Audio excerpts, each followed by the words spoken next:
Il existe, au cœur de la mer des Caraïbes, une zone que les marins redoutent depuis des siècles. Un triangle tracé entre la Floride, Porto Rico et les îles Bermudes. Des avions s'y sont évanouis. Des navires ont disparu sans laisser de traces. Des équipages entiers ont été avalés par ces eaux. L'Occident l'a appelé le triangle des Bermudes. Mais les peuples caribéens, eux, ils savaient bien avant. Ils savaient que ces eaux n'étaient pas comme les autres. Le 11 octobre 1492, Christophe Colomb traverse ces eaux pour la première fois. Il note dans son journal quelque chose d'étrange. Son compas s'affole. L'aiguille tourne sans raison. Les étoiles semblent à leur mauvaise place. Ces hommes paniquent. Ils parlent de malédiction, de bout du monde. Mais quelque chose d'autre attire l'attention de Colomb ce soir-là. Une lumière, sous l'eau, comme une torche vivante dansant dans les profondeurs. Il ne trouvera jamais d'explication. Bien avant Colomb, bien avant les cartes et les sextants, les Taínos, le peuple originel de ces îles, connaissaient ces eaux et ils les évitaient. Leurs anciens transmettaient un avertissement clair aux jeunes pêcheurs. Certaines zones de la mer appartiennent aux esprits. On n'y va pas, on ne les défie pas. Dans leur cosmologie, la mer n'était pas un espace vide. Elle était habitée, gouvernée, par des forces qui existaient bien avant l'homme. Et le cœur de cet empire aquatique invisible se trouvait exactement là où l'Occident allait appeler le triangle des Bermudes. Dans la mythologie taïno, il y a une entité que l'on ne prononce qu'avec précaution, Guabansex, la déesse des tempêtes, maîtresse des vents et des eaux déchaînées. Les Taïnos la représentaient comme une femme dont les bras forment des spirales, comme des ouragans, comme des tourbillons. Selon leurs croyances, c'est elle qui décide quand la mer dévore les hommes. C'est elle qui envoie les vents qui brisent les bateaux, qui aspire les embarcations dans ses profondeurs. Et sa demeure?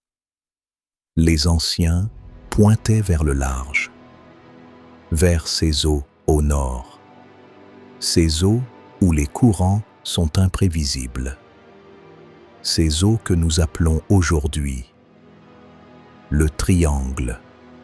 Au large des Bahamas, il existe des phénomènes que la science peine encore à expliquer pleinement. On les appelle les blue holes, les trous bleus, des gouffres sous-marins d'une profondeur vertigineuse.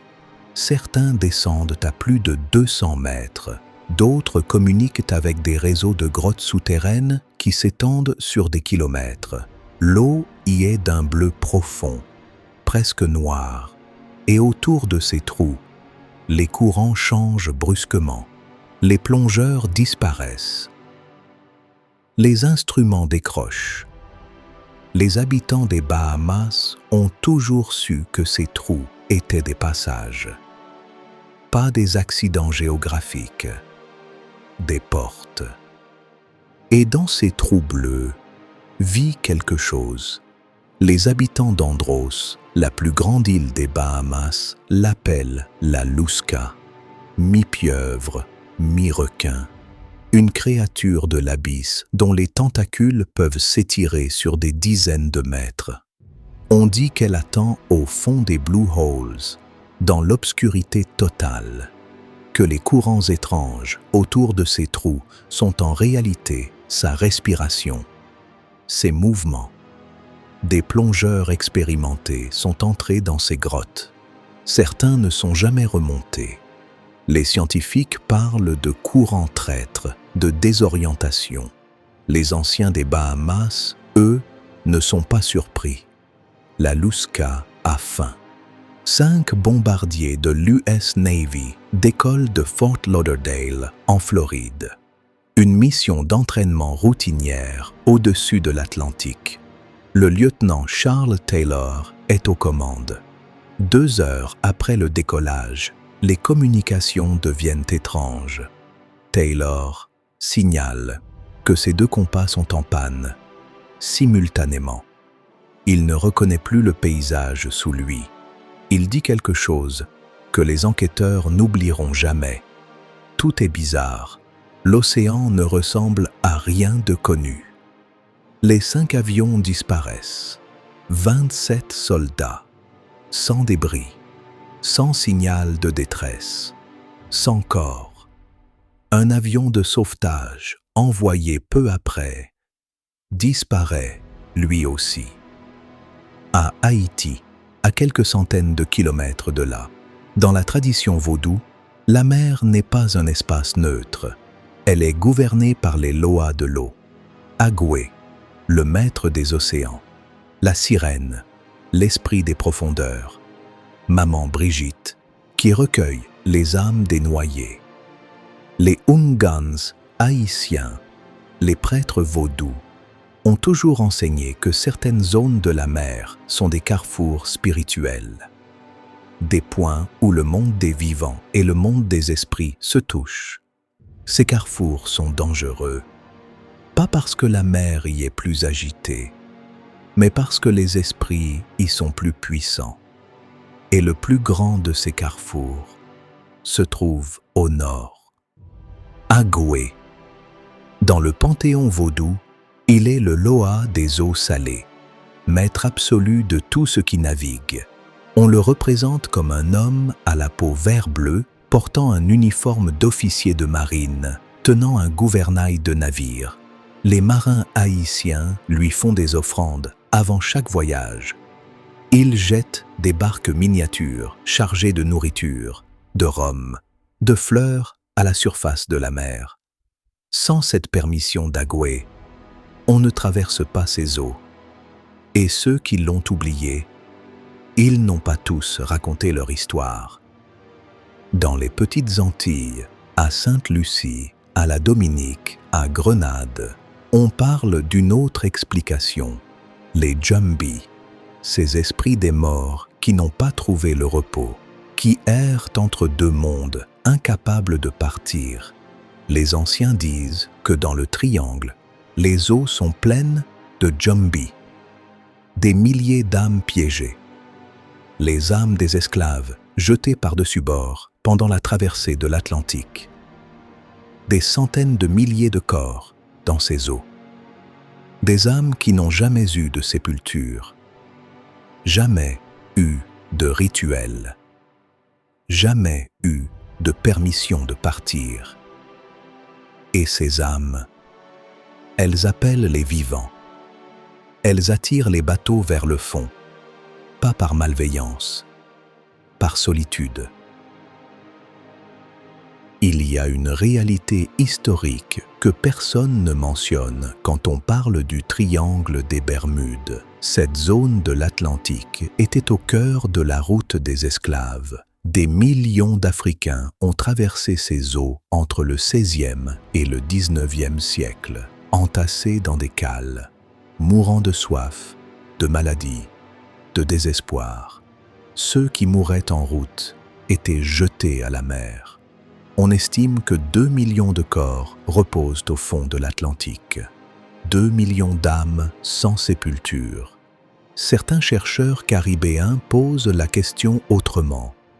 Et si l'anomalie du triangle n'était pas physique? Et si c'était une blessure spirituelle? Une plaie ouverte dans le tissu du monde, creusée par une souffrance que l'histoire n'a jamais pleurée. Novembre 1840.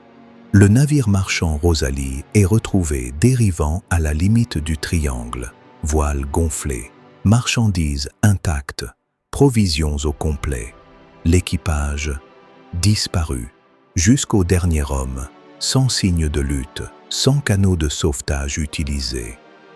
Comme si les 20 hommes à bord s'étaient évaporés en pleine mer. Les marins de la Martinique et de la Guadeloupe qui entendirent cette histoire n'eurent aucun doute.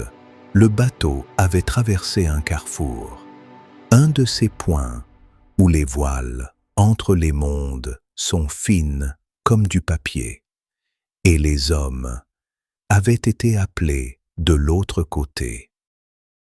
Il existe une théorie méconnue portée par des chercheurs caribéens. Les Taïnos croyaient que leurs îles étaient les sommets émergés d'un continent englouti, une terre ancienne habitée par une civilisation puissante, disparue sous les eaux à la suite d'une catastrophe que leurs mythes décrivent comme la colère de Guabansex.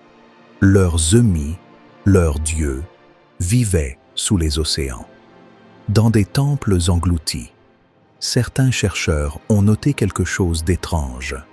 Au fond de l'océan, dans la zone du triangle, il existe des formations rocheuses parfaitement géométriques, des blocs taillés, des structures qui ressemblent à des routes, à des murs.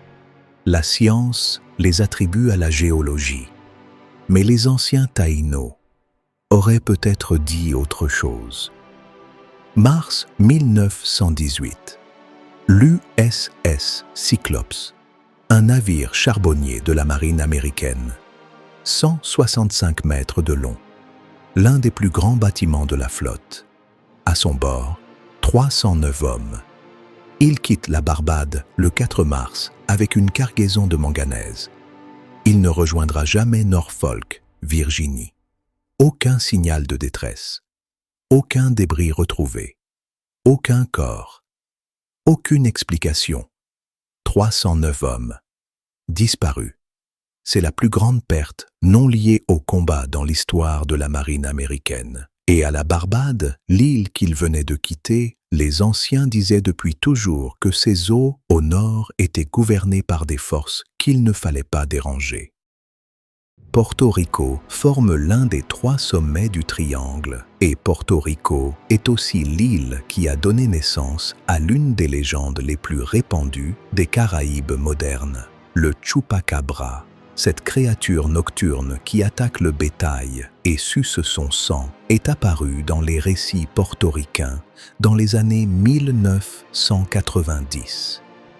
Coïncidence ou non, les premières observations se sont multipliées dans des zones rurales proches des côtes nord de l'île, les côtes qui regardent vers le triangle. Certains chercheurs du paranormal caribéen font le lien. Dans les zones où la frontière entre les mondes est fine, les créatures de l'autre côté peuvent parfois traverser.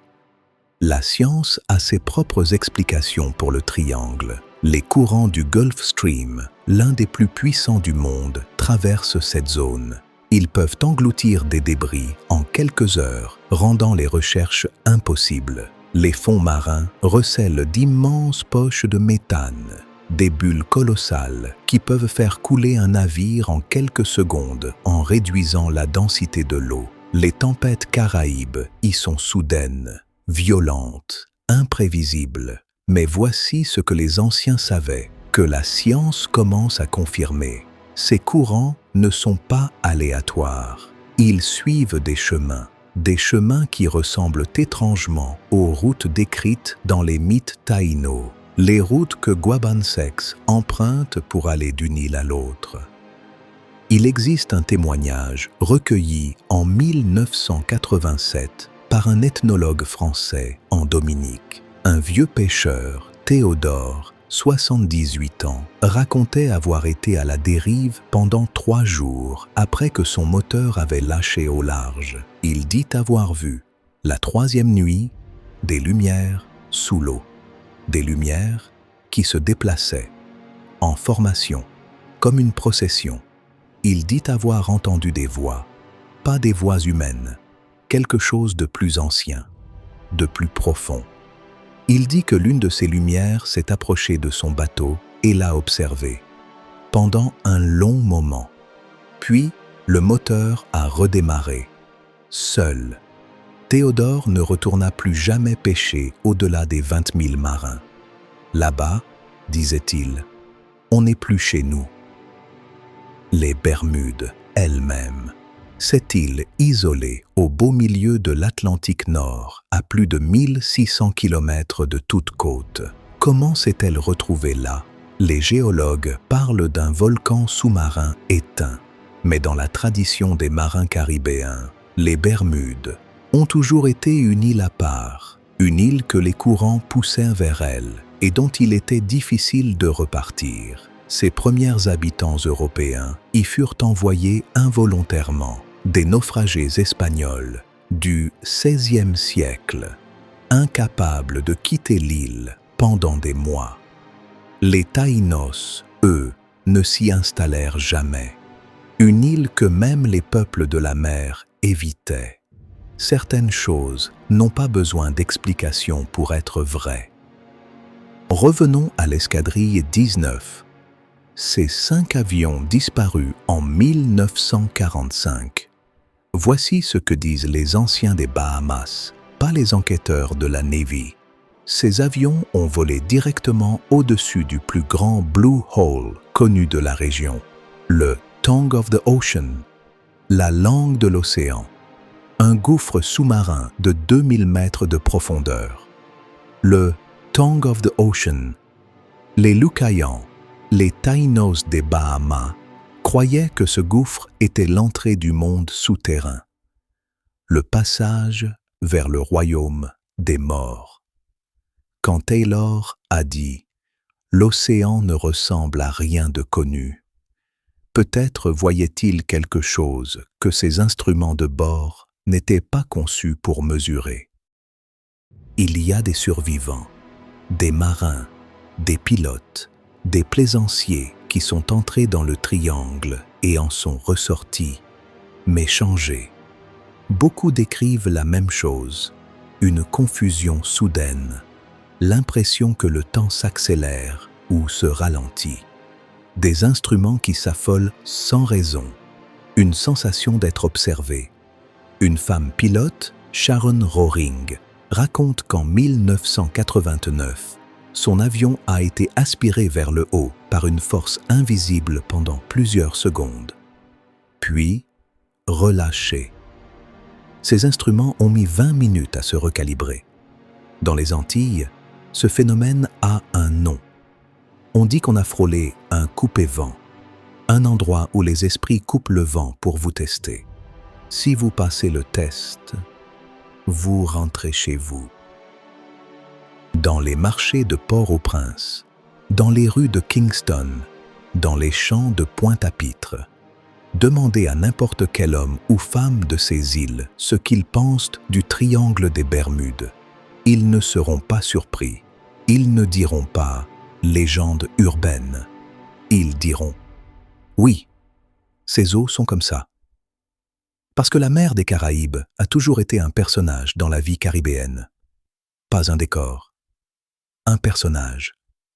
Elle donne et elle prend. Elle nourrit et elle avale. Elle se souvient de tout ce qui s'est passé en elle. 2 millions de corps. Des siècles de navires, des générations de pêcheurs. Le triangle n'est peut-être pas une anomalie. Il est peut-être la mémoire vivante de cette mer. La science moderne a démystifié beaucoup de choses sur le triangle des Bermudes. Lloyd's de Londres, l'assurance maritime, affirme que le triangle n'a statistiquement aucun taux d'accident supérieur aux autres zones. Des enquêteurs ont démontré que beaucoup de disparitions célèbres avaient des explications rationnelles. Tempêtes, erreurs humaines, conditions météo. Mais voici ce que la science ne dit pas. Elle ne dit pas pourquoi les survivants décrivent tous les mêmes phénomènes inexpliqués. Elle ne dit pas pourquoi les instruments électroniques se comportent étrangement dans certaines zones précises. Elle ne dit pas pourquoi les peuples qui ont vécu à côté de ces eaux pendant des millénaires en avaient peur. La science explique ce qu'elle peut mesurer. Ce qui ne se mesure pas appartient à d'autres savoirs. Les Taïnos étaient des navigateurs extraordinaires. Ils traversaient régulièrement des centaines de kilomètres en pirogue, reliant les îles avec une précision qui étonne encore les archéologues. Ils avaient développé une connaissance intime des courants, des étoiles, des vents, et ils avaient cartographié la mer différemment des Occidentaux, pas en termes de distance et de coordonnées, mais en termes de zones de pouvoir, de territoires d'esprit, de passages sûrs et de passages interdits. Sur cette carte invisible, certaines zones portaient le symbole du danger absolu.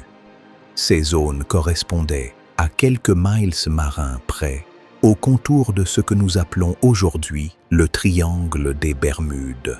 Les Taïnos ne connaissaient pas la géométrie occidentale, mais ils connaissaient la géographie du surnaturel. Il y a une dernière histoire que les livres d'histoire ne racontent pas. Entre 1500 et 1900, des dizaines de milliers d'Africains se sont jetés volontairement à la mer depuis les négriers pour ne pas arriver, pour ne pas être esclaves. Ces hommes et ces femmes croyaient que la mort dans l'eau les ramènerait chez eux, en Afrique, auprès de leurs ancêtres. Ils n'avaient pas peur de la mer. Ils lui faisaient confiance. Ils croyaient que leurs esprits traverseraient l'Atlantique à rebours et retrouveraient leur terre natale.